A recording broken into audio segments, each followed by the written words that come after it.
School की घंटी बजी और सारे बच्चे खुशी से उछल पड़े।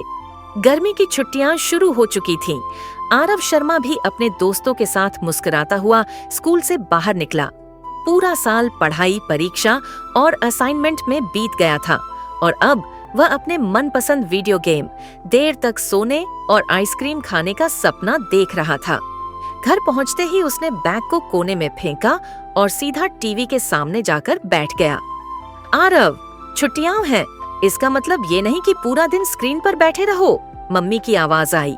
मम्मी प्लीज, पूरे साल मेहनत की है, अब तो आराम करने दो। आरव ने मुस्कुराते हुए जवाब दिया। लेकिन अगले ही दिन मम्मी ने ऐलान कर दिया, हम सब गांव जा रहे हैं, नाना नानी के यहाँ। गांव? इतनी गर्मी में? और वहाँ तो इंटरनेट भी नहीं होगा। आरव को जैसे बिजली का झटका लगा। वहाँ बहुत मजा आएगा, अनुष्का खुशी से चिल्लाई। अनमने मन से आरव भी उनके साथ गांव चल पड़ा। गांव का वातावरण बिल्कुल अलग था, हरियाली, खुला आसमान और चिड़ियों की चहचहाहट। लेकिन आरव को ये सब बोरिंग लग रहा था। तीसरे दिन दादी माँ ने रात को सबको अपने पास बुलाया और एक पुरानी कहानी सुनाने लगी। एक लड़के की कहानी जो जंगल को बचाने के लिए अकेले निकल पड़ा था। आरव को कहानी में मजा आया और उसने पूछा, क्या ये सच्ची कहानी थी? कुछ बातें सच्ची होती हैं, कुछ कल्पना, दादी ने मुस्कुराकर कहा। लेकिन प्रकृति की रक्षा करना आज भी जरूरी है। अगले दिन विवेक अंकल मिलने आए।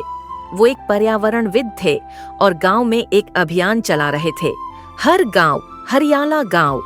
वो बच्चों को पेड़ लगाने, पानी बचाने और कचरा प्रबंधन के बारे में सिखा रहे थे। आरव पहले तो चुपचाप सुनता रहा, लेकिन जब विवेक अंकल ने उसे एक छोटा प्रोजेक्ट दिया, अपने घर के आसपास 5 पौधे लगाकर उनकी देखभाल करो, तो उसमें थोड़ी दिलचस्पी जागी।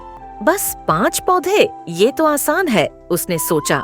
लेकिन जब पौधों को रोज पानी देना, धूप से बचाना और जानवरों से सुरक्षित रखना पड़ा, तो उसे एहसास हुआ कि ये आसान नहीं है।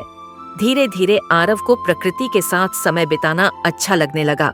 उसे ये समझ में आया कि मोबाइल और गेम्स के अलावा भी दुनिया में बहुत कुछ है जो सुकून देता है।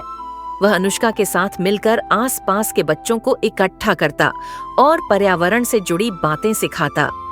2 हफ्तों में आरव के लगाए पौधे हरे भरे हो गए थे। दादी माँ ने उसे शाबाशी दी और कहा, अब तू असली मायने में छुट्टियों का उपयोग कर रहा है। आरव अब रोज सुबह जल्दी उठता, पेड़ पौधों की देखभाल करता और शाम को गांव के बुजुर्गों से कहानियां सुनता। छुट्टियों का आखिरी दिन आया तो उसका मन भर आया। मम्मी, क्या हम अगली छुट्टियों में फिर गांव आएंगे? उसने पूछा। जरूर बेटा, मम्मी ने कहा, और तुम चाहो तो स्कूल में भी अपने इस अनुभव को सबके साथ बांट सकते हो। स्कूल खुलने पर आरव ने मेरी गर्मी की छुट्टियां विषय पर भाषण दिया, जिसमें उसने प्रकृति से जुड़ने और उसका महत्व समझाने की बात की। उसके शिक्षकों ने उसकी तारीफ की और बाकी बच्चों को भी कुछ नया करने के लिए प्रेरित किया।